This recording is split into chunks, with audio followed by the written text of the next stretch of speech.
ang ina-expect mo sa umagang ito? Ano po ang dinidesire mo sa umagang ito? Anong panalangin ang bit-bit mo sa umagang ito na inaasahan natin ang katugunan mula sa Panginoon? Come on, church, exercise your faith. Maging yung mga nasa online, we encourage you na manalangin. O luwalhati ka, O Diyos.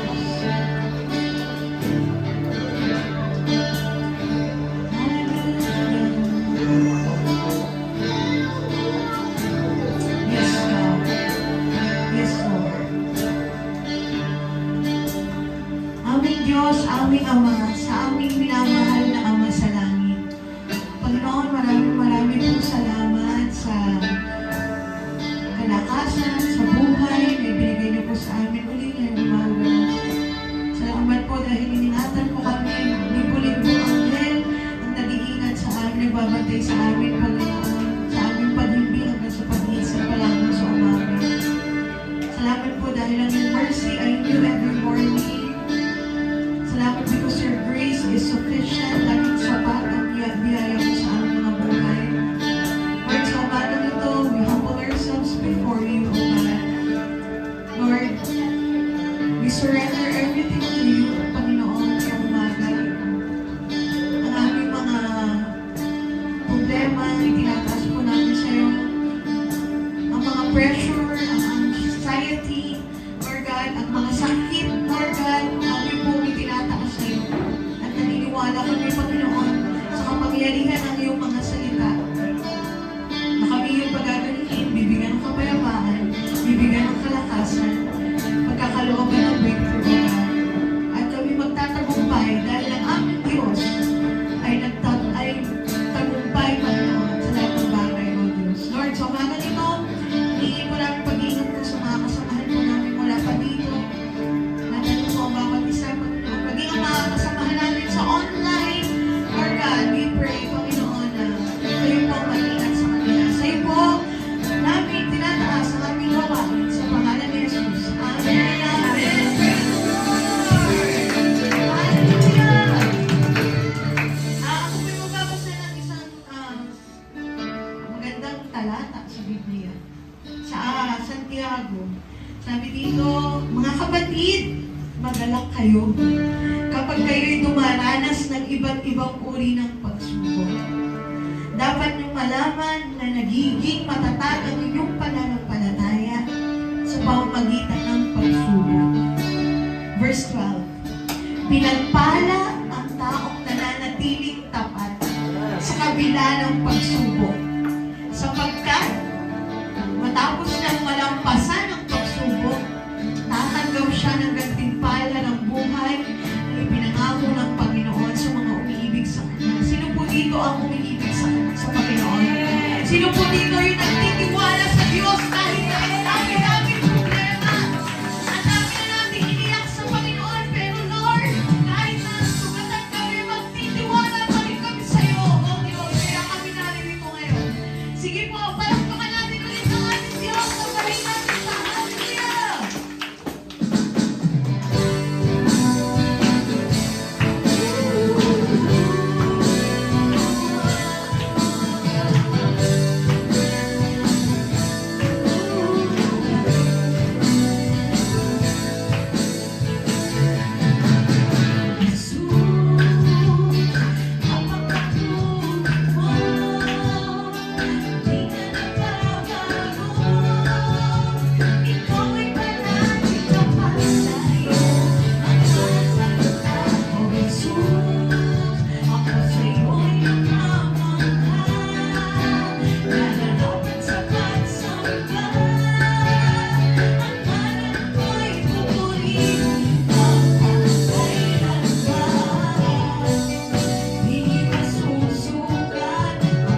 Jesus. Napakabuti mo, di ka nagbabago. Ikaw ay palaging tapat sa'yo. Ang asal tao, Jesus. Ako sa'yo'y nagmamahal. Nararapat sa pagsamba. Ang hanap mo'y pupurihin pagkakailanman.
11 verse 25. And the rain fell, and the floods came, and the winds blew, and beat on that house, but it didn't fall because it had been founded on the rock.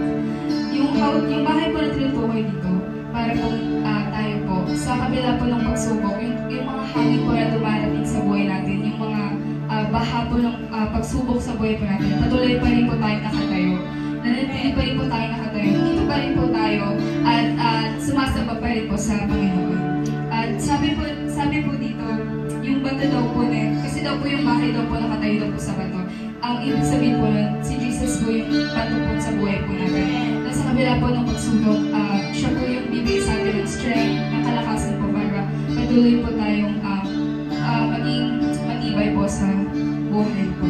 Kaya po, huwag po tayong matakot sapagkat secure po tayo sa Lord and we belong to Jesus.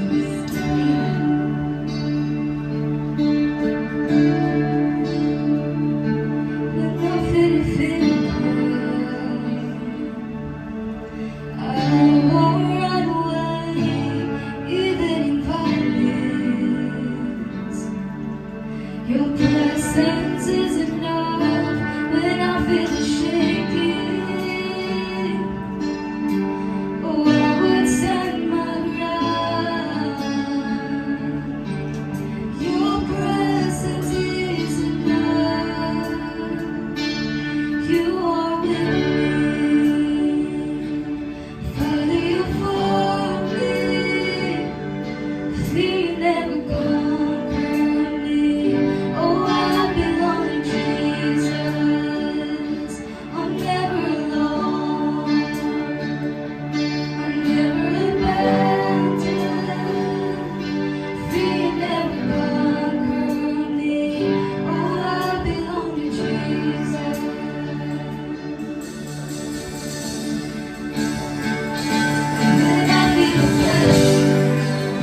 sa iyo, Panginoon.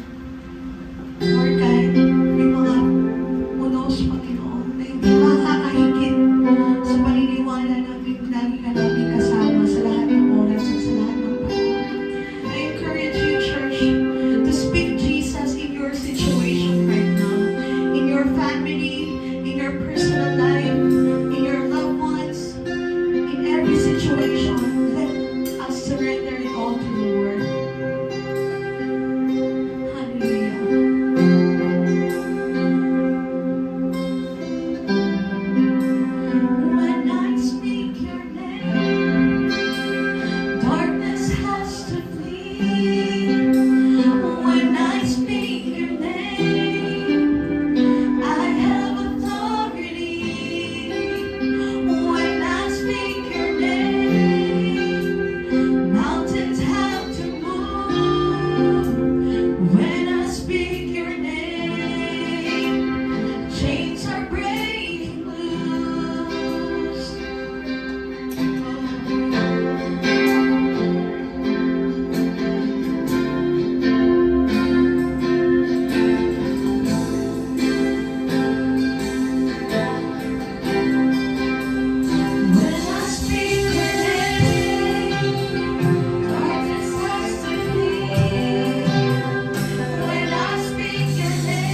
remember, God is in control.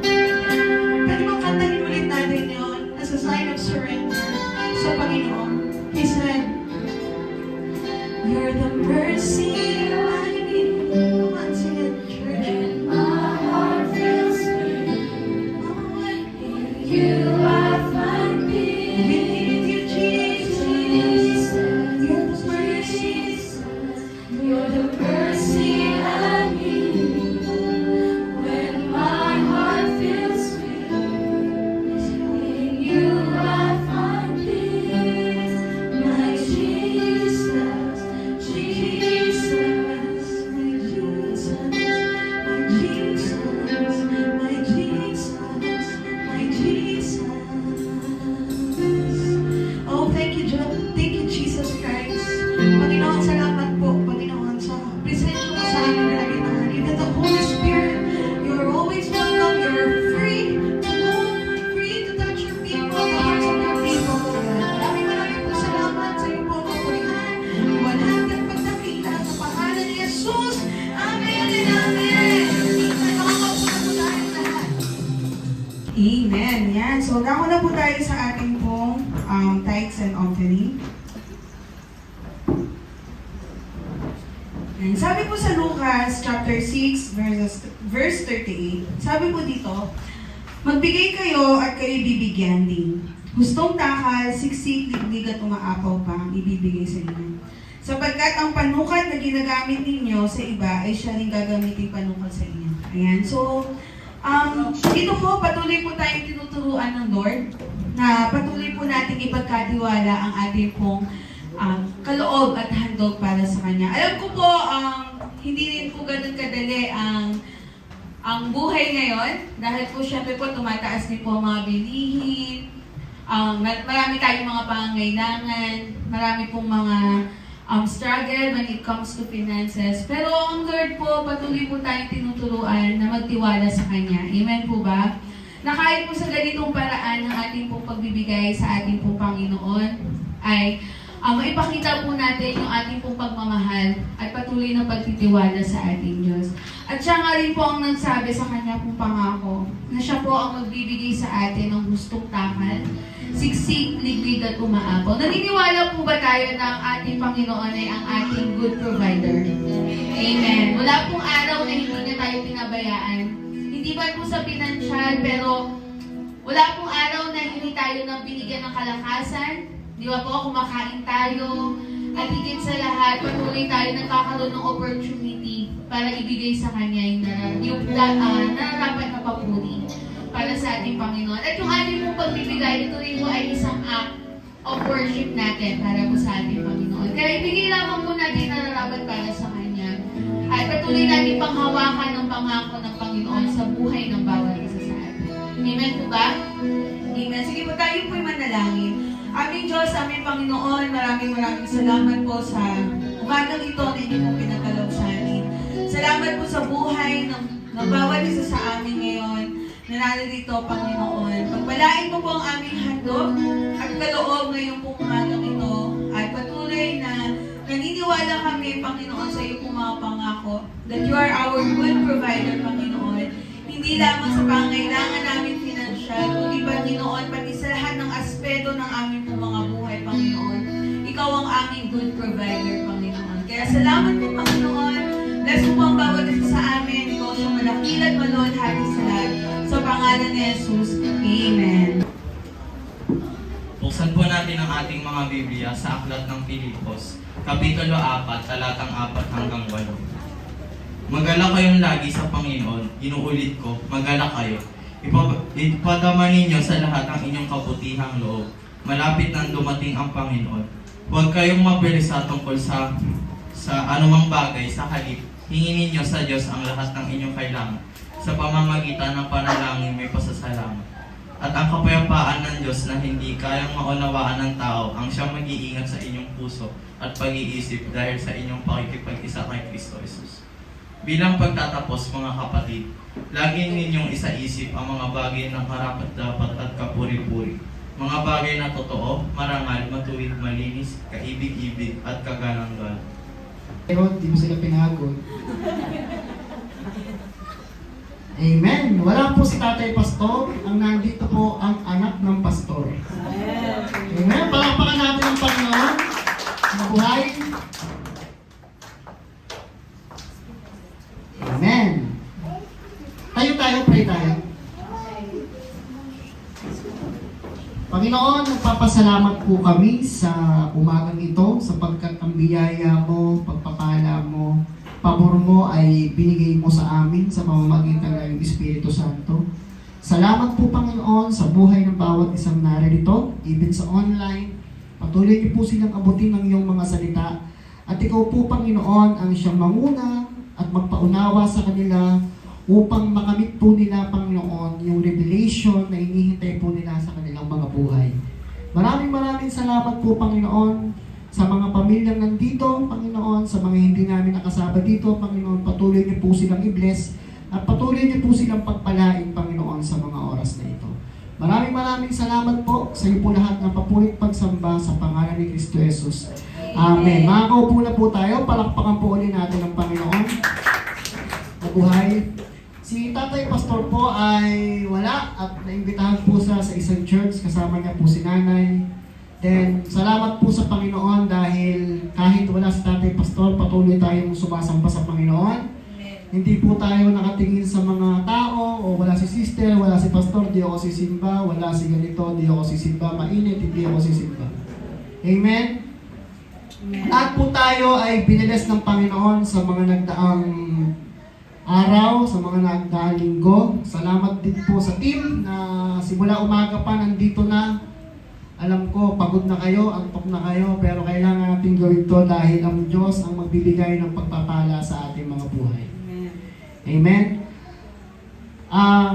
Nung last week po, kung natatandaan niyo po, ang pinag-aralan po natin is sa aklat ng Pilipos, chapter 1, kung saan po, pinaliwanag ni Tatay Pastor na sa kabila po ng pagsubok sa atin ng Diyos, dapat magpatuloy tayo sa gawain ng Diyos.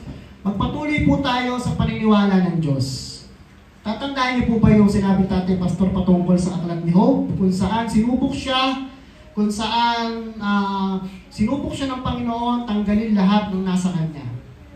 Minsan sa buhay po natin, kahit matuwid po, si Job ay isang matuwid na tao na sa kabila ng kanyang pagiging matuwid sa harapan ng Diyos, sinubok siya ng Diyos. Amen? Kumbaga, inalaw ng Lord mangyari ang mga bagay na yun sa Kanya. Sa buhay po natin, mga kapatid, may inaalaw ang Panginoon na mangyari sa atin para lalo po tumituhay ang ating pananampalataya sa Kanya. Hindi po tayo pantay-pantay ng pananampalataya o paniniwala o lakas ng loob, pero isa lang po ang sasabihin ko sa inyo, mahal po tayo ng Diyos. Amen. Amen? Amen. Sa isang gawain po ng church, mapalad po tayo, meron po tayong pastor. Sabi ko nga po sa asawa ko, meron ako combo. Biyenan na, pastor pa, tatay pa. Combo. Ibig sabihin, mapalad tayo, meron tayong pastor. Dahil sa ibang church, wala po silang pastor. Nangiram lang sila ng pastor na pwedeng magpastor sa kanila. Amen? Sa ibang church, naghahantay sila kung sino magpapastor sa kanila. Pag wala po ang pastor sa loob ng church, ang church po ay magulo. Amen? Ang church po ay walang buhay. Pero dahil nandyan ang man of God, nandyan si Tatay Pastor para tayo palalahanan. Minsan akala natin sobrang kulit na talaga ni Tatay, remind. Pero sa ikabubuti po ng spiritual nating buhay yun. Amen. Amen? Amen. Parang ang lungkot nyo. Ako, masaya ako. Amen. Dahil puyat kami. Pag Sunday talaga, puyat kami. Pero dahil sa pagmamahal natin sa misteryo ng Diyos, patuloy ang Diyos magpapala sa atin. Amen. Sabi po ni J. Rod, ni kapatid na J. Rod sa kanyang binasa, ang title pala ng ating pag-aaralan ay Huwag magbasa. Ay Huwag magbasa. Huwag magbasa. Pikit kayo, saglit lang. Isipin niyo yung mabubuting bagay na binigay sa inyo ng Diyos sa mga nagdaang araw. Isipin nyo, then, ano yung kabalisaan nyo na halos mawalan na kayo ng faith kay God, halos hihiwalay na kayo. Isipin nyo rin. Isipin nyo yung solusyon kung paano to mawawala. Isipin nyo. Okay, dilag na mata nyo. Ano nakita nyo? Wala. Ngayon, niliwanagan tayo ni Jesus. Amen? Kaya ako kayo pinapikit, minsan, yung mata kasi natin, ang daming, lalo na sa internet, ang daming distraction. Pag nakita mo yung dati mo ang klase na mas matalino ka pa, ngayon may bahay na siya, may sarili na siyang negosyo, ang gaganda ng mga anak niya, ang ganda ng asawa. Naiingit tayo. Minsan, pag may bago siyang ganito, naiingit tayo. Minsan, pag kompleto pamilya niya, ikaw wasak, naiingit tayo. Amen? Pero, sabi sa aklat ng Pilipos, sa Kapitulo 4, mga talatang 4 hanggang 8, magalak kayo lagi sa Panginoon. Inuulit ko, magalak kayo. Si Apostle Paul kasi, nung sinulat niya yung aklat ng Philippians sa mga tiga-Pilipos, ay siya'y nakakulong. Ayaw niya dumating sa punto na porkit siya'y nakakulong, yung mga tiga-Pilipos ay mapanghinaan ng loob sa pananampalataya. Ayaw ni Tatay Pastor, no? Pag wala siya, ay, hindi ako sisimba, wala si Tatay Pastor. Ay, magpapaalam na lang ako. Ang dami nating excuses. Pero, si Paul ayaw niya, kaya sabi niya sa mga tiga-Pilipos, magalak kayo lagi sa Panginoon, inuulit ko, magalak kayo. Ipadama ninyo sa lahat ng inyong kabutihang loob, malapit nang dumating ang Panginoon. Huwag kayong mabalisa tungkol sa anumang bagay, sa halip, hingin ninyo sa Diyos ang lahat ng inyong kahilingan sa pamamagitan ng panalangin may pasasalamat. Huwag mabalisa, magalak, huwag mabalisa, ano ang susi? Manalangin ka na mayroong pasasalamat. Amen. Yung gumising ka sa umaga, blessing na po ng Panginoon mo. Amen? Amen. Alam mo yun, paggising mo, parang si Ryan, di ba? Paggising niya, yung buhok niya, ano pa rin? Squalado pa rin. Di ba? Magpasalamat tayo. Dahil sa lahat ng bagay, ang Diyos sumusubaybay sa atin. May mga ilang kapatiran tayo dito, mga nakangiti, pero may mga pagsubok sa buhay. Amen? May kasama tayo sa worship team. Ang kapatid niya, na hospital, di ba? Malaking pera kailangan nila, hindi niya ano, pero nagpatuloy pa rin sa Panginoon, naglingkod pa rin. Yun ang gusto ni Paul sa mga tiga-Pilipos. Alam nyo kasi, ang Philippians, isa sila sa, ang church ng Pilipos, isa po sila sa sumusuporta sa gawain ni Paul. Kung mabasahin yung aklat ng Pilipos, pinasasalamatan sila ni Paul dahil sa kanilang suporta. Masyado silang sumuporta sa church. Masyado silang sumuporta sa lingkod ng Panginoon. Pinapasalamatan sila ni Paul. Kaya si Paul, ini-encourage sila na sa kabila ng nangyayari sa kanya sa kulungan, mas masaya pa nga si Paul eh. Sabi kasi ni Paul, nagagalak ang puso niya na makarating ako dyan sa inyo. Kasi yung gawain ng Philippians is talagang napaka gandang gawain. Maayos na gawain. Bagamat may mga problema, may mga issue, mga lingkod doon, pero siya, pinasasalamatan niya ang mga tiga-Pilipos. Tatay Pastor, ganun ginagawa sa atin. Diba? Magre-remind siya, ayaw ni Tatay Pastor na siya ang titignan o kanino naman sa amin sa pamilya para lang magsimba kayo, para lang pumating kayo sa online. Kaya niyo yung ginawa dahil gusto niyong magkaroon ng revelation sa Panginoon. Amen? Ang sabi niya pa, panalangin pa sa salamat, sa 7, ang sabi, at ang kapayapaan ng Diyos na hindi kayang maunawaan ng tao, ang siyang mag-iingat sa puso at pag-iisip dahil makipag-isa na kayo kay Kristo. Alam niyo po ba yung salitang, yung kapayapaan ng siyang mag-iingat sa inyo? Nung pinag-aaralan ko po itong passage na to, yung meaning ng peace is guard, to guard. Sabi ko sa English, to guard your heart. Then, /sentinel. Alam niyo po ba yung sentinel soldier? Sila yung nakatayo ng 24/7, tapos papalitan sila. Habang yung mga hari ay natutulog, sila yung mga nakatayo. Yung peace ng Diyos na sinasabi niya na hindi maunawaan ng tao, yun yung peace na nasa iyo. Yung peace ang magbabantay sa puso mo. Kung ano man yung pinagdadaanan natin sa buhay, siya yung magbabantay sa atin. Atakihin man tayo ng kaaway, merong isang peace o soldier na mag-guide sa'yo para hindi ka direktang sa Sino yun? Si Jesus yun. Amen? Ang lungkot nyo talaga. Ano kaya kayo mapapasaya? O talagang seryoso lang kayo? Naunawaan niyo po ba? Yes, amen. Seryoso tong bagay na to eh. Kasi sa mundo natin, hindi pwedeng hindi ka mag-aalala at hindi ka pwedeng hindi mamabalisa. Mas matindi na ngayon. Ang mga chismosa online na. May group chat pa sila. Kung gusto nilang pag-usapan ng buhay mo, pag-uusapan nila kahit di sila magkakatabi, magkakachat. May group chat yan eh. Di ba? Ganun na ngayon ang buhay ng tao. Amen? Ano man yung pagkakamali na alam nyo kasi, ang Lord kasi, ayaw niya na mabalisa tayo at mag-alala tayo. Alam nyo bakit? Ayaw niyang humantong na mawalang, ang kaaway kasi, pag-aalalahin ka niya eh. Lahat ng pwedeng ibabato sa'yo hanggang sa mawala ka na sa pananampalataya. Yung inipon mong pananampalataya at paniniwala mo, unti-unti niyang tatanggalin niya hanggang sa bumalik ka na sa dati mong buhay. O kaya naman, yung nakikita ng mga mata mo, dahil halos natatabunan ka na ng kabalisaan o pag-aalala, itutulak ka niyan para yung pananampalataya mo mawala. Payag po ba tayo nun? Payag po ba tayo nun? Di ba?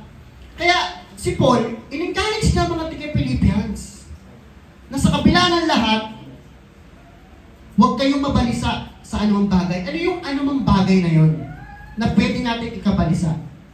Isipin nyo nga kung ano yung mga bagay na yon.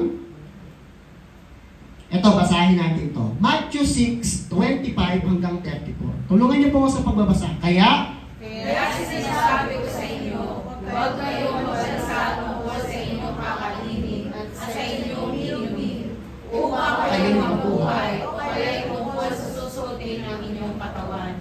Hindi ba't ang buhay ay higit na mahalaga kaysa pagkain, at ang katawan kaysa damit? Masdan ninyo ang mga ibon. Hindi sila nagtatanim ni umaaniman o kaya'y nagtitipon sa kamali. Ngunit pinapakain sila ng inyong Ama na nasa langit. Hindi ba't higit kayong mahalaga kaysa sa mga ibon? Sino sa inyo ang makapagpahaba ng kanyang buhay ng kahit isang oras sa pamamagitan ng kanyang pagkabalisa? At bakit kayo nababalisa tungkol sa pananamit? Isipin ninyo kung paano tumutubo ang mga bulaklak sa parang. Hindi sila nagtatrabaho ni gumagawa ng damit. Ngunit sinasabi ko sa inyo, kahit si Solomon sa kanyang karangyaan ay hindi nakapagdamit ng siganda ng isa sa mga bulaklak na ito. Kung dinadalitan ng Diyos ang damo sa parang na buhay ngayon at kinabukasan ay ginagatong sa kalan, kayo pa kaya? Kay liit ng inyong pananampalataya sa Kanya. Kaya huwag kayong mag-alala na baka kayong kapusin sa pagkain, inumin o damit. Hindi ba ang mga hintil ang nababahala tungkol sa mga bagay na ito? Alam na ng inyong Ama na nasa langit na kailangan ninyo ang lahat ng ito. Ngunit higit sa lahat, iniangahalagan niyo ang kaharian ng Diyos at ang pamumuhay ng ayon sa Kanyang kalooban. At ibibigay niya sa inyo ang lahat ng mga bagay na ito. Kaya nga, huwag niyong alalahanin ang bukas, sapagkat ang bukas ang mag-aalala sa sarili niya. Sapat na ang inyong mga suliranin sa bawat araw. Diba? Amen. Ang ganda, no? Yung mga bagay na yon na pwede humantong na kung saan tayo mag-aalala. Yung mga bagay na pananamit, pagkain, di ba? Ano ba, may asawa ka, di ba? Asawa, di ba? O kaya mga kabataan, di ba? Magkaroon kayo ng mga boyfriend pala, o girlfriend. Kasi sabihin, ay, magiging future ko sa'yo. Sana, ganto, di ba? Pupunuin ka niya ng problema kasi mapush ka. Di ba? Sabi dito, hayaan mo yung araw o yung oras ang mag-alala para sa Kanya. Ibig sabihin, ang gusto kasi ng Diyos, kung ano yung blessing natin na natatanggap ngayong araw, yun ang pagkasyahin natin. Doon tayo maging masaya. Kung nag-aaral ka, mag-aaral ka. Kung may trabaho ka, ganyan lang ang sahod mo, pagyamanin mo. Amen? Kung may business kang maliit, pagyamanin mo. Dahil ang Panginoon, sabi niya rito, yung mga ibon nga pinapakain niya Diba? Yung mga bulaklak nga sa parang, binibihisan niya Pinapatubo niya Kayo pa kaya? Anak kayo ng Ama sa langit? Amen. Mas mahalaga kayo kaysa ibon. Amen? Pag naglalakad ka dyan, nagsishine ka, oh. Ang dami mo ng pagsubok, pero yung kapitbahay mo, sabi mo, grabe yun, ang dami ng problema. Parang walang problema. Ang glory ng mukha, nagliliwanag. Di ba? Pinag-uusapan nila yung ganda ng buhay mo, hindi nila alam. Ang daming pagsubok, kasi kilala mo si Kristo eh. Yung mga pagsubok na binigay sa'yo, kaya mo kasi kasama mo ang Diyos. Ano man yan. Ako, sa totoo lang, testimony ko, nung pagiging drug addict ko o kung ano man yung meron ako dati. Sinuko ko lahat sa Panginoon yan eh. Broken family pa nga kami. Yung nanay ko tsaka tatay ko, mga chick boy ang mga yan. Sumama sila na sumama sa mga gusto nilang samahan eh. Di ba? Broken family, sa pagiging broken family ko, yun din na nagtulak sa akin para kilalanin ko yung buhay na meron ako. Una, siyempre yung pagiging broken family, walang guide ang mga magulang mo niyan eh. Sariling diskarte mo lang eh. Kasi wala ka rin Diyos, wala ka rin pinaniniwalaan. Ang magiging comfort zone mo niyan, mga barkada mo. Alam mo yung mga barkada, ano yan, mga oo nga yan eh. Para mga baka yan eh. May problema ako sa kayo, oo nga. Alam mo, may problema ako sa nanay ko, oo nga. Hindi ka naman niya papayuhan, iilan lang ang magpapayo na bumalik ka sa bahay mo. Kausapin, iilan lang. Kasi sila, magulo din pamilya nila. Nagsama-sama lahat ng magugulo. Di ba? Sabi nga nung pag nanonood, pag nakapag-ano sa Facebook, di ba? Aluin lang ng konti ng magulang. Nagre-rebelde na, samantalang dati, walis tampo, yung pinakaulo mo pag pinalo sa'yo, okay lang. Di ba? Pero ngayon, iba ng mga bata, iba na talaga ngayon, iba ang panahon ngayon. Talagang yung kabalisaan na ibibigay sa atin ng kaaway, talagang ititriple niya yan. Kumbaga, dodobli nga, titripli nga trabaho para malayo ka sa Diyos. Amen? Pero yung klase ng buhay ko noon, nung pinagawa ko ng Panginoon, sabi ko nga kanina sa first therapist, di alam ng nanay ko na akala niya, gagraduate ako ng high school, hindi niya alam. Second year pa rin ako. Bilo ko ilang taon yun. Ilang taon kong tinago yun. Dahil wala naman silang pakialam, bibigyan ka lang nila ng baon, bibigyan ka lang nila ng o sige, mag-aaral ka tapos. Di, tulungan ka nga lang, gumawa ng assignment, wala eh. Di, pumunta nga sa mga graduation, wala rin eh. Pinandayin lang ko, mag-aaral pa ako. Di, wag na. Kaya nung akala niya, tuntua siya kasi yung kapitbahay namin, may toga na eh. Isang toga mo, wala ka pong toga. Wala, absent yung teacher namin, di pa binibigay. Hanggang sa nakagraduate kasi yan na, ba't ikaw nandito? Hindi ka namin nakita graduate. Delay yung amin. Sabi ko, delay yung graduation namin, yung session namin kasi maraming loko-loko, gano'n, hindi paniwala naman. Hanggang sa tinanong, ay hindi po, second year lang po yan si Brian, hindi po yung graduate. Kaya nung umalis ako, pagbalik ko, yung mga damit ko nasa pinto na. Pwede na akong mag-ibang bansa. Pagtingin ko gano'n, sabi nung stepfather ko, layas. Layas, pabor. Layas. Pero yung pala, doon pala ako kukunin na yung Diyos para maglingkod ako sa church. May isa kaming kaibigan ni Pastor Mark na caretaker ng church. Wala na akong maano. Alam niyo sa pelikula, yung nakabangkat sa ulan, wala ka nang barkada tumatanggap sa'yo. Pwede ba dito muna ako? Kasi nanay eh. Pwede bukas. Alam niyo yun? Wala na. Tapos, gusto mong kumain, may gusto kang gawin. Pag nasa ibang bahay ka pala, hindi mo magagawa. Limitado. Kaya nung inisip ko, sana pala nasa bahay nila ako, babalik na lang ako sa amin. Hindi nangyari, ayaw din ako tanggapin. Pag nakita pa lang ako ng lola ko doon sa pinto, niraratot na ako ng M16. Demonyo ka! Eh wala, kasalanan eh. Pero nung umuulan na yun, may isang tropa nga namin ni Pastor Mark na tumanggap sa akin. Dito ka na tumira sa church, sakto. Ano na rin siya, pa-exit na rin. Ako na yung parang naging blessing pa ako sa kanya kasi may kapalit. To, di ka pagmana to nung di ka pagwalis. Oo. Di sa madaling salita, doon ako nagsimulang maglingkod sa Panginoon. Merong isang madaling araw kasi doon ako natutulog sa stage, sa mga instrument. Doon ako natutulog. Ikakatok ng at 3 na madaling araw. Tatay pick, yung bulag. Bulag yun, pero nagpipray. Nakakapagluto, nakakapagwalis. Sipag yun. Pipray siya. Pipray siya doon siya mag-isa. Magsisimula siya sa prayer ng pamilya hanggang sa ibang bansa, pinag-pray niya. 3 oras siya, nakataas ang kamay, bulag yun. Ano naman to? Pray ng pray. Nakaka-istorbo na. Mga ilang partner ko na siya. Partner na kami sa church, pray kami. Yeah, alam niyo, Pastor Mike, wala kami ibang pinag-uusapan kundi kaputihan ng Diyos. Favorite na tong verse na to, kung maalala ko. Favorite na to. Ngayon, pag sinasama ko siya sa mga Bible study, syempre, bulag, hindi nakakapagbasa, marami siyang alam na passage sa Bible. Mga sa ulo niya bago siya mawalan ng paningin. Halos na sa ulo niya yung ibang, hindi man directly tumatama, pero yun ang ibig sabihin. Amen?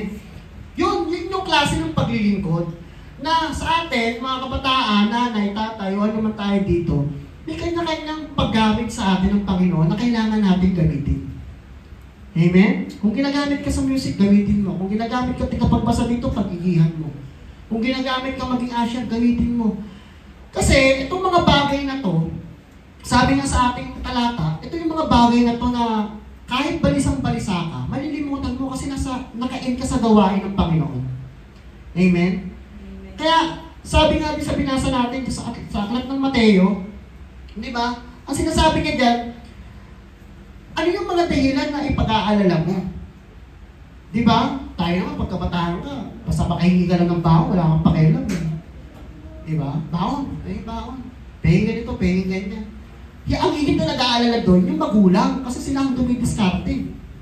Hindi sa sinasabi ko, ba't kayo inaano ko lang, di ba? Parang, ang gusto kasi ng Panginoon sa atin is pumokus tayo sa kanyang mga salita para yung pag dumating ang pagsubok, may panlaban tayo. Amen. Pero pag empty ang puso mo sa salita ng Diyos, pag dumating ang pagsubok, wala, wash out ka, tumba ka agad. Amen? Sabi nga ni Ayesha kanina, yung nakatayo ka dun sa rack. Yes. Kailangan yung solid ground, matibay yung pundasyon mo. Para kung sakaling dumating ang pagsubok sa buhay natin, lalo-lalo na sa mga kabataan, lalo-lalo na po sa mga pagsubok ng kabataan ngayon at sa atin, mga magulang, hindi tayo basta tutumba kasi may Jesus tayo sa puso natin. Amen. Amen? Ito yung church na to, bagamat napakaliit, pero naniniwala ako, grabe. Amen? Ilang taon na rin tayo magkakasama, pero may mawala man o bumabalik, pero magtataka ka eh. Kahit, alam niyo yun, kahit malayo yung bahay nyo, gusto mo sumimba, pero marami naman church, ba't ayaw ko? Pero may hinahanap ka. Kasi ang bahay na binigay sa'yo ng Diyos, yun na yung magiging bahay mo. Amen. Hanggang sa dumating siya. Amen? Palakpakan po natin ang Panginoon. Sabi po sa 1 Peter, unang Petro, Kapitulo 5, talatang 7, ipagkatiwala ninyo sa Kanya ang inyong mga kabalisaan sapagkat siya'y kumukup sa inyo o nagmamalasakit sa ibang version. Ipagkatiwala natin, matuto tayong ipagkatiwala sa Diyos. Kahit na alam natin ang sitwasyon natin napakahirap, pagkatiwala natin sa Kanya. Amen? Pag mag-exam mga kabataan, pagkatiwala niya sa Kanya, huwag kayong mangopya. Sabi ni Tatay Pastor ng linggo, pag nagpakopya ka, yung mali, pakopya mo. Bigay mo. Diba? Kung ikaw ay nagtatrabaho, kung ikaw ay may posisyon sa trabaho, ipagkatiwala mo sa Diyos lahat. Ako, sabi ko nga kanina sa first service ang init ng panahon, tapos nag-deliver kami ng parcel, yung tatawag ka sa bahay, naka-aircon din sila, mga up and down ng bahay malalaki. Ano na ako kaya doon tumakas ang boses ko, voice lesson, tao po! Evelyn! Umagarot, sa may video okay pa sa taas, di ba?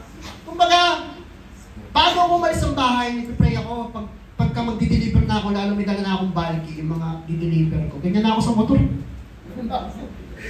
Diba? Ang bibigat ng dala ko. Pero, ang sarap lang din sa pakiramdam na sa kabila ng panahon, ang init ng panahon at nagtatrabaho ka sa labas, nararamdaman mo yung katawan mo parang wala lang. Nagbabago yung kulay kasi naiinitan ka. Pero yung ano mo, yung pakiramdam mo parang ang sarap lang din na may trabaho ka pinagkatiwala sa isang Diyos. Sa maliit kasi, sabi ko nga kanina pag pinagkatiwalaan tayo ng Diyos, sa maliit na bagay, pagkakatiwalaan niya tayo sa malaking bagay. Kaya yun yung pinapaunawa sa atin ng salita ng Diyos kanina na binasa natin. Na sabi niya doon, ipagpasalamat natin yung maliliit na bagay na meron tayo.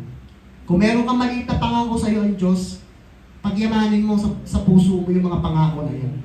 At sabi pa rito, sa Mateo 11, mga talatang 28 hanggang 30, lumapit kayo sa akin, kayong lahat na napapagal at nabibigatan, pasanin, at kayo'y pagpapahingahin ko.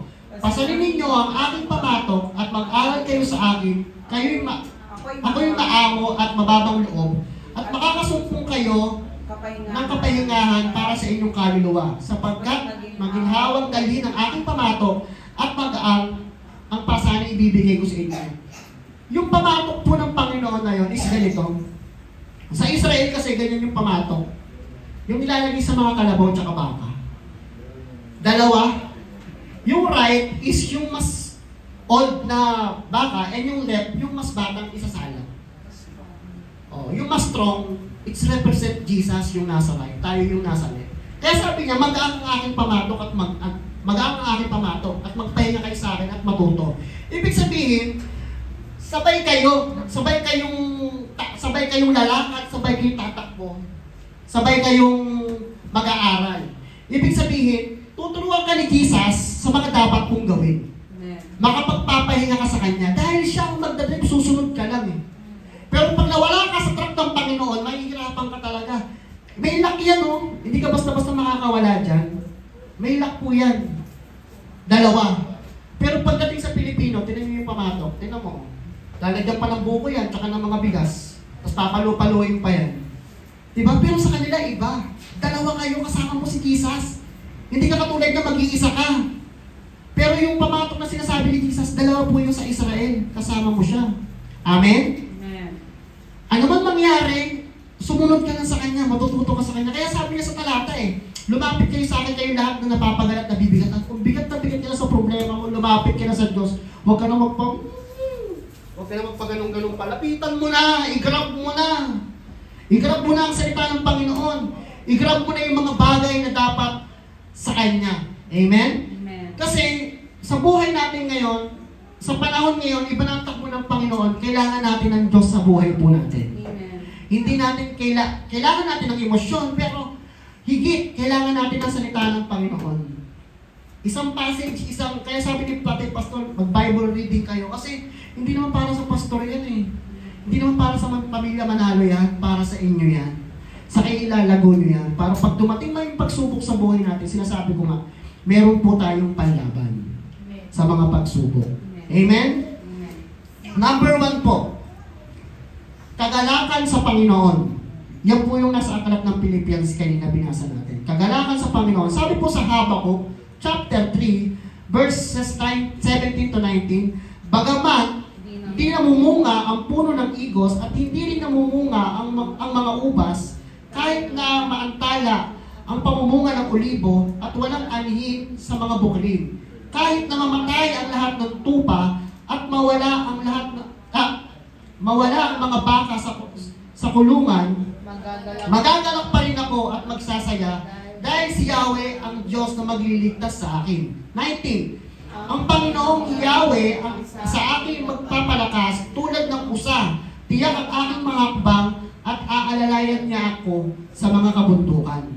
Sabi dito, kasi nung panahon ni Propeta Habakkuk, sa kabila ng kanyang paglilingkod sa Panginoon, nakikita niya yung mga pinaglilingkod, ang daming blessing. Kaya nagtanong siya, Lord, bakit sila? Ba't ako naglilingkod? Ganito ako. Pero sila, ang dami nilang material na bagay. Ang dami nilang mga bakahan, pero kami wala kami makain. Ang dami namin pagsubok. Pero na-realize ni Habakkuk, nasa puso niya na pala yung kayamanan niya, ang Diyos. Amen. Kaya sabi niya, ang ganda ng sinabi niya, kahit na mawala ang lahat, magagalak pa rin ako at magsasaya dahil si Yahweh ang Diyos na magliligtas sa akin. Amen. Amen? Palakpakan natin ang Panginoon. Mas malakas sa Panginoon ng palakpak sa Panginoon para sa Kanya. Amen. Yun ang sabi niya.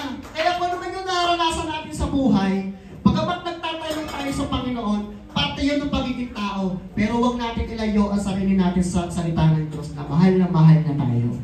Hindi kita iiwan sa aklat ng Hebreo, hindi kita iiwan ni pababayaan man, hindi na pangako niya. Hindi kita gagawin buntot, gagawin kitang ulo. Amen? Kung dati kang umutang, ikay magpapautang. Yung mga ganon. Yung mga pangako ng Diyos na kailangan nating itanim sa mga puso natin at sa isipan natin. Kung mahal na mahal mo ang isang tao, di ba laging bukang bibig mo siya, mahal ko siya. Pero kung mahal mo ang Diyos, magiging bukang bibig mo, salita ng Diyos. Amen. Mahal ako ng Diyos. E-exercise nyo, magkamaliman kayo. O may, ang bawa sa mga pamilya nyo, may nagsapulutan, may nagsuntukan, may nagsipahan, o may nagkarate. Mahal pa rin kayo ng Diyos. still, mahal pa rin kayo ng Diyos. Kasi si Jesus ang nakikita ng Diyos Ama eh. Hindi naman rekta sa atin. Kasi kung rekta sa atin, madumi talaga tayo. Patay tayo ng patay, tulad sa Old Testament. Pero dahil si Kristo ang nakatayo sa harapan natin, mahal ko to. Meron nga eh, sa pinapanood ko sa Facebook din. Ano kasi, may isang bata gusto niya makita yung presidente. Eh, ang tanging paraan para makita niya yung presidente, may isang guard na alaw. Hinawakan siya ng guard, dinala siya. Walang hanga siya kasi walang nasita sa kanya eh. Kasi dala siya ng guard eh. Tapos nakita niya yung presidente. Sabi ko, parang ano yun ah. Parang yung presidente, yung ama, bago si Jesus, yung guard.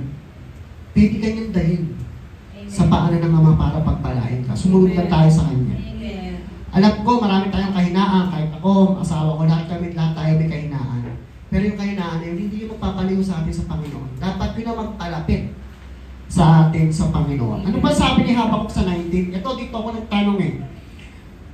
Sabi, ang Panginoong Yahweh ay sa akin pagpapalakas tulad ng usa. Tiyak ang aking mga hakbang. Inaalalayan niya ako sa mga kabundukan. Sabi ko, ba't hindi agila? Ba't hindi pusa? Ba't usa?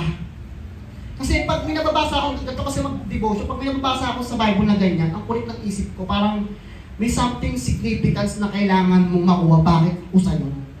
Hindi God, hindi sheep. Di ba dati si Jesus, sheep. Ba't usa? Tingnan nga may picture akong papakita. Yan, napanood ko sa National Geographic yan. Alam niyo kung ano yan? Dam. Dam yan eh. May mga goat, kung ano yung may goat o sheep o goat o deer na napunta dyan. Kasi yan, may mga butas yan. Yung mga butas dyan, may mga mineral yan na salt na dinidilaan nila. Yun ang nagiging pagkain nila. Tingnan yung vertical na, no? Hindi siya nalaglag. Nakagano na yan eh. Tapos, may isa pa ako napanood, yung mga predator, yung mga hyena, wild dogs, hindi sila maabot. Kasi nga nasa cliff sila eh. Yung mga, ayan o, nasa cliff sila o. Di ba? Grabe, no? Di ba? Naninirahan sila sa bundok, yun yung nasa salita ng Diyos eh. Sabi niya sa tiyak ang aking hakbang, aalalayan niya ako sa kabundukan. Alam mo, minsan parang pahulog ka na, pero di mo alam, may talento ka pala. Ayan o. Alam niyo yung mga, yung mga umahabol sa kanila, mga predator yan na pangland eh. Mga cheetah, mabibilis yan. Pero pagdating sa cliff, hindi sila maabot. Yan yung sinasabi sa atin ni Habakuk. Ano man yung pagsubok natin sa buhay na akala mo, lalaglag ka na sa taas, matibay pala paa mo kasi dahil sa salita ng Diyos. Amen? Matibay ka pala. Okay na yun. Matibay ka pala. Hindi ka pala lampa eh. Sabi mo sa katabi mo, hindi ka lampa. Hindi ka mahina. Sige, tapikin mo. Hindi ka mahina, hindi ka lampa. Yun ang sabi ng Panginoon. Yun ang sabi ni Habakuk. Palakpakan niya natin ng Panginoon. Diba? Ito nga yung wild dogs nga eh. Nasa isa silang bato eh. Ito na yung usa. Hindi, kakagabi nga lang, hindi pa maabot kasi takot siya malaglag. Pero yung usa, nakagano lang, easy lang siya, nakagano. Di ba? Parang bibe, pag nakaparating ka ng Baguio, di ba sumakay ka sa bibe, yung sasakyan doon. Yung bibe, easy lang siya, pero yung paa niya, di ba? Pag tinignan mo. Pag tinignan mo ilalim, talagang yung paa niya bilis, pero easy lang siya. Ganun tayo sa Panginoon, para ka lang easy. Pero grabe naman yung buhay ni lovely, di parang wala siyang problema sa buhay, parang mga ganun. Pero dahil nasa kanya ang Panginoon, alam niyo si Moises, yung umakyat siya, di ba, sa Mount Sinai. Dahil kausap niya ang Lord doon. Pagbaba niya, di ba, nag-glory yung mukha niya. Nasilaw yung mga Israelita eh. Di dahil babad si Moises sa salita ng Diyos, nakausap niya. Yung glory niya, ganun. Mamili tayo, ano gusto mo? Ikaw yung Israelita na silaw, ikaw yung nakakasilaw. Hindi ko nakasila. Di ba? Si Moises ganun. Dahil inuna niya ang Panginoon, sumunod siya sa Panginoon, nag-glory. Dapat tayo mga Kristiyano, nag-glory yung mukha natin, kahit saan tayo magpunta. Kahit ganito ako, alam ko nag-glory ako. Lagi ko nasilitan eh. Joke lang. Kumbaga, pagyamanin natin yung nasa atin. Nakunawa po ba natin yung inaano natin ngayong umaga? Salamat po. Pangalawa, huwag mabalisa at lagi magpasalamat. Yun nga yung binasa natin kanina. Ipagkatiwala nyo sa Kanya ang iyong alalahanin sa buhay sapagkat siya ay nagmamalasakit sa inyo. Sabi sa Lucas 12:25-26, sino sa inyo ang makapagpadagdag sa kanyang buhay na kahit isang oras dahil sa pagkabalisa? Kung hindi ninyo magawa mga ganong kaliit na bagay, bakit kayo mababalisa tungkol sa mga bagay? Sino? Sa kabila ng pag-aalala natin, pagkabalisa natin sa mga oras na ito, matutulungan ba? Sabi, matutulungan ba kahit isang oras yung buhay natin? Siguro naman hindi. Dahil sa Lord na nagsabi nun eh. May stress ka lang. Di ba? Parang sino kaya ka-holding hands naman yun? Na-stress ka? No? Yung pala, natutulog lang sa bahay yung iniisip mo. Pero ikaw, sino kaya ka-holding hands na? Siguro kaya ako, siguro sila ta. Siguro kakasal sila bukas. Pero yung tutulog lang pala. Natutulog lang, di ba? Tapos pag nakita ko, kapit-bahay na, ganito. Siguro masarap yung ulam nila. Siguro ganito. Hindi mo alam, chichirya lang pala. Nag-alala ka pa na nag-alala. Di ba? Yun yung sinasabi yung salita ng Panginoon sa atin. Pangatlo, naisin ang kapayapaan kaloob ni Kristo. Sa Romans chapter 5, 1-2, sapagkat pawalang sala tayo sa pamamagitan ng ating pananampalataya, meron na tayong kapayapaang kaugnay sa Diyos sa pamamagitan ng ating Panginoong Hesukristo. Sa pamamagitan ng pananampalataya, si Hesukristo, tinamasa natin ang kagandahang loob ng Diyos at tayo nagagalak dahil sa pag-asang tayo makikibahagi sa kanyang kaluwalhatian. Pag maliwanag ang Diyos, yung anak niya maliwanag din. Pag mayaman ang Diyos, mahirap ka, anakan niya, kasama ka. Proseso, pinawalang sala ka dahil kay Kristo. Ngayon, tinamasa mo yung kagandahang loob ng Diyos, may kapayapaan ka sa puso mo. Dumating man yung mga problema, lalagpas lang yan kasi kasama mo ang Diyos. Amen. Diba ginamit natin dati, kasama natin ang Diyos. Hindi ako mangangamba, hindi ako mababalisa. Kasama natin ang Diyos. Napakalala pa nga nung chorus, dumaan man ako sa apoy, hindi ako masusunog. Baka, wag mo literal yun, baka mamaya maghanap ka ng gas pipe. Sabi ng Diyos, sunog ka. Yun yung mga pagsubok, yun yung mga kabalisaan na pwede nating maranasan na ipalalagpas lang sa atin ng Diyos, mga kapatid. Amen? Sa huling versikulo po sa Filipos 4:8, bilang pagtatapos mga kapatid, lagi ninyong isa-isip ang mga bagay na karapat-dapat at kapupuri ng mga bagay na totoo, marangal, matuwid, malinis, kaibig-ibig at kagalang-galang. Alam nyo mga kapatid, sabi dito, interesado ang Diyos sa mga pag-iisip natin, lalo na nakaka-apekto ito sa ating ginagawa. Alam nyo, pag-isip nyo sa umaga, pray kayo. Kasi sa buong maghapon, pag negatibo na yan eh. Mahirap nang remedyohin yan, nung na-bad trip ka na, sa umaga pala, bad trip ka na. Diba? Parang dati yung mother ko, sa umaga pa lang, ano na yun eh. Alas 6 pa lang, ano na yun. Nag-ano siya, gag-lock na yun na siya eh. Gagano na siya eh. Diba? Hanggang maghapon yun. Pero sa atin sa buhay natin Kristiyano, kailangan pagising natin sa umaga, pray. Hindi naman kailangan isang oras eh. Pray ka muna. Lord, sa buong maghapon ito, gabayan mo ako sa trabaho mo. Kung ano yung ginagawa ko, maglalaba ka, o ano man yung dapat mong gawin. Lord, gabayan mo ako. Buong maghapon yan, magiging smooth yung buong maghapon natin. Sapat ang biyaya ng Diyos kada araw. Amen? Kaya interesado ang Diyos sa pag-iisip natin kasi ang kaaway pumapasok sa isip natin yan. Pag sinabi nga, nagalit ka ngayon, di ka na mahal ni Kristo. Nagalit ka ngayon, di ka nagbasa ng Bible, di ka na mahal. Parurusahan ka. Ganun kasi i-inject niya sa atin hanggang sa malayo tayo sa Diyos. Pero hindi totoo yun. Amen? Hindi totoo yun. Ang totoo, mahal ka ng Diyos. Ano man ang mangyari, ano man yung buhay na meron tayo, ano man yung pwedeng mangyari sa atin sa buong maghapon, still, ang pangako ng Diyos matutupad sa buhay po natin. Amen? Ang sabi doon, isa-isayin po natin sa 4:8. Ang una doon, totoo. Ang salitang ito ay tumutukoy sa mga bagay at mabuti at pagkakatiwalaan. Anong totoo? Ang totoo, mahal ka ni Kristo. Amen? Pagkatiwalaan mo siya sa pagmamahal niya sa iyo. Ialaw mo palagi. Damahin mo palagi. Ako'y makatuwiran dahil kay Kristo. I-confess mo araw-araw yun. Magmamanifest po sa buhay natin yun.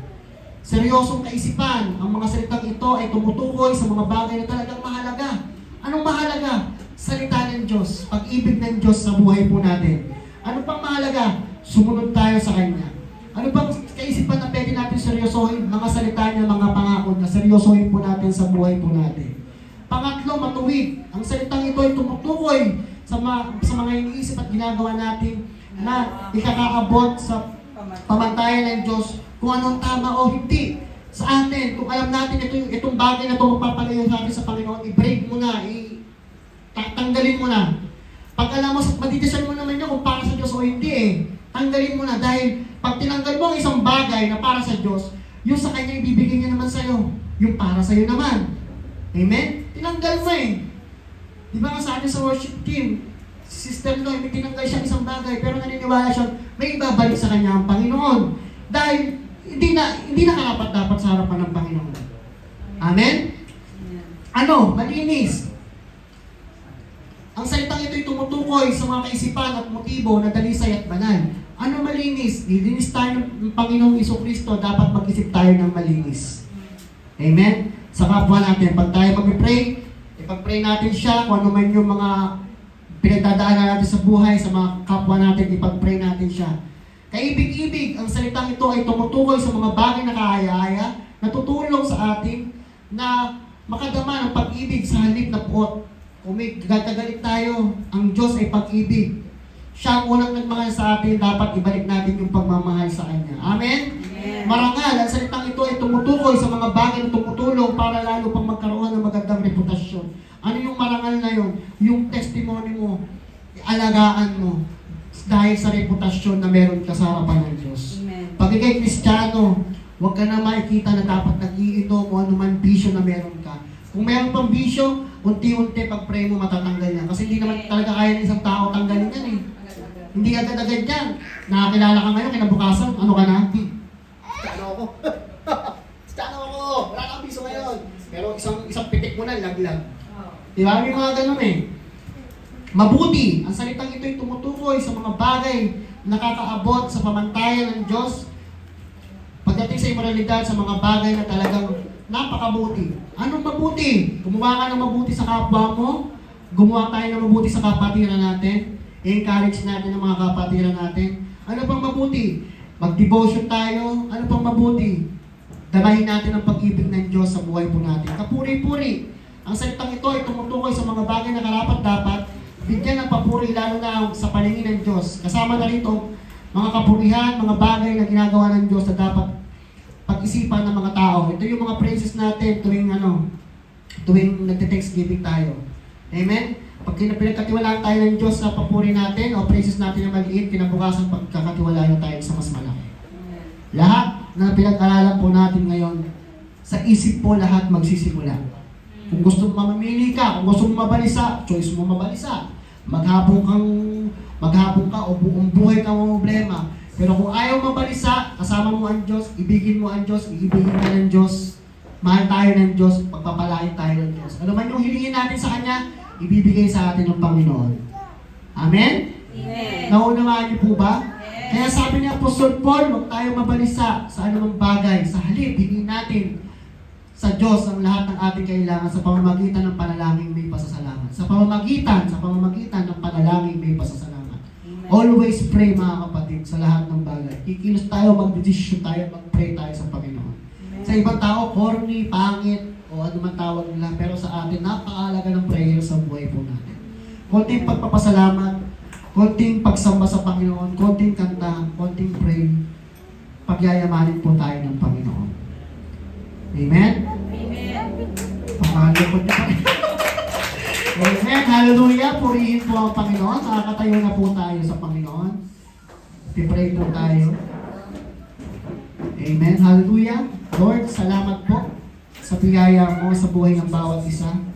Dahil ikaw po, Panginoon, ang siyang nagbigay sa amin ng biyaya, pagpapala. Maraming salamat po sa mga pamilya nandito. Patuloy niyo po silang i-bless, Panginoon, pagpalain. Ikaw po ang siyang maitaas sa aming buhay at ikaw po ang siyang magpala sa mga pamilyang narito, Panginoon. Bless niyo po sila ng mga gifts, Panginoon, na nanggagaling sa iyo. Ano man yung mga pangako na meron po, Panginoon, nakakipan sa iyong mga salita, ibigay niyo po sa amin, Panginoon. Maraming salamat po, Panginoon. Sa iyo po namin pinagkakatiwala ang lahat ng ito sa pangalan ni Jesus. Amen. Awit po tayo sa Panginoon.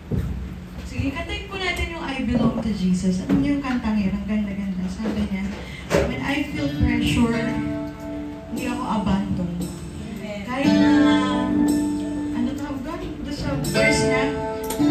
when I feel the fear come, hindi ako tatakbo. Di ba? Kahit nasa valleys or nasa low ka, yung presence ng Lord sa buhay mo, enough. Amen? Nararanasan natin yan, amen? Marami na tayong pagsubok na napagtagumpayan. Mag-give up ka ba ngayon? Hindi! Dahil we belong to Jesus. Come on, let's sing this song. When I feel the fear come, I won't run away, even in valleys.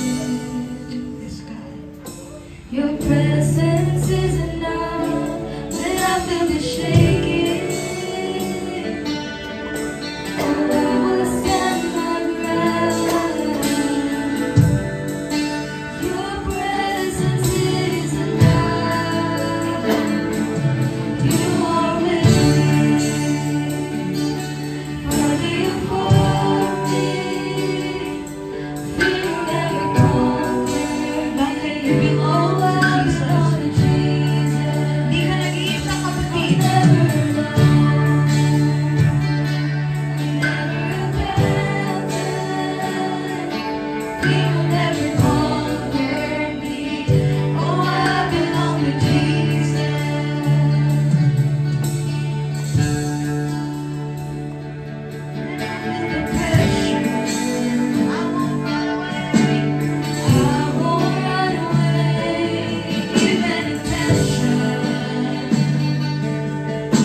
Your presence is enough when I'm into mystery.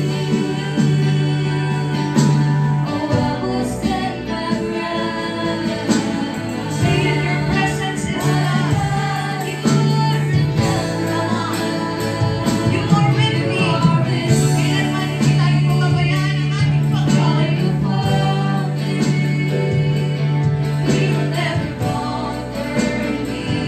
Oh, I belong to Jesus. I'm never alone. I'm never abandoned. You never conquered me. Oh, I belong to Jesus. Come on, sing it. You are with me. Father, you're for me. Kung ano makalagay sa'yo, mahalagay sa Panginoon. Oh, I belong to Jesus. I'm never alone. I'm never abandoned. Fear never conquered me. Oh, I belong to Jesus. Amen. Marahil sa panahong ito, sa mga oras na to, mga ilang araw na, meron tayong mga pinagdadaan ng pagsubok sa Panginoon. The Bible is very clear. Sabi niya, huwag tayong mabalisa sa anumang bagay. Mapahalagang dumadaan sa mga pagsubok dahil gagantimpalaan ka ng Diyos matapos mong mapagtagumpayan ang mga yun. Kaya sa mga oras na to, ano man ang concern mo? Anong concern mo sa mga oras na to? Anong mga kailangan mo? Anong gusto mo? Akala natin minsan malayo ang Panginoon, pero hindi. Lagi lang siya nag-iintay sa'yo. Lagi siya nandyan para yakapin ka. Lagi siya nandyan para sabihin sa'yo, tapingin ang iyong kamay. Tapingin ka sa shoulder at sabihin, huwag ka mag-alala, nandito ako para sa'yo. Hindi ko pababayaan ang mga mahal mo sa buhay. Hindi ko pababayaan ang concern mo kasi mahal kita. Amen. Panginoong Diyos, hindi ko po alam kung ano po yung dadaanan ng bawat individual na naririto ngayon. At nagpapasalamat po kami dahil your presence is enough. O God, ang mga salitang narinig namin ay hindi lamang ito narinig ngayong oras na ito. Kundi ito'y narinig at nilagay mo sa aming mga puso. Muli mo kami pinalalahanan na kahit marami kami mga pinagdadaan ng problema o kahit na nasa masaya kaming kalalagahan ngayon, Lord, hindi ka nagbabago. Ang iyong pagka-Diyos ay mananatili sa aming mga buhay. Nakita mo naman, Panginoon, nag-e-effort kami, nagpapatuloy kami kahit na ang daming pressure, ang daming tension, ang daming mga bagay na hindi namin naasahan, hindi namin gusto, pero nangyayari. Minsan tinatanong namin, bakit kami? Bakit ganito? Pero Lord, kami, Panginoon, para sabihin or questionin ang mga kalooban mo sa amin. Marahil meron kang mga itinuturo, may mga pagtuturo kang binibigay sa amin. Marahil meron kang gagawin mas maganda pa. Or tulungan mo kami na lagi namin makita yung magandang bagay na gagawin mo sa hinaharap. At turuan mo kami mag-antay. Turuan mo kami habaan yung pasensya namin. Turuan mo na kami habang kami nasa pagsubok, mas lalo kami mag-desire na lumapit sa iyo. Mas lalo kami magkaroon ng desire na manalangin, kausapin ka, lumalim ang relasyon sa iyo, Panginoon. Dahil yun ang mas higit na mahalaga. Ang aming fair foundation, ang aming foundation, O God. Maraming pong salamat sa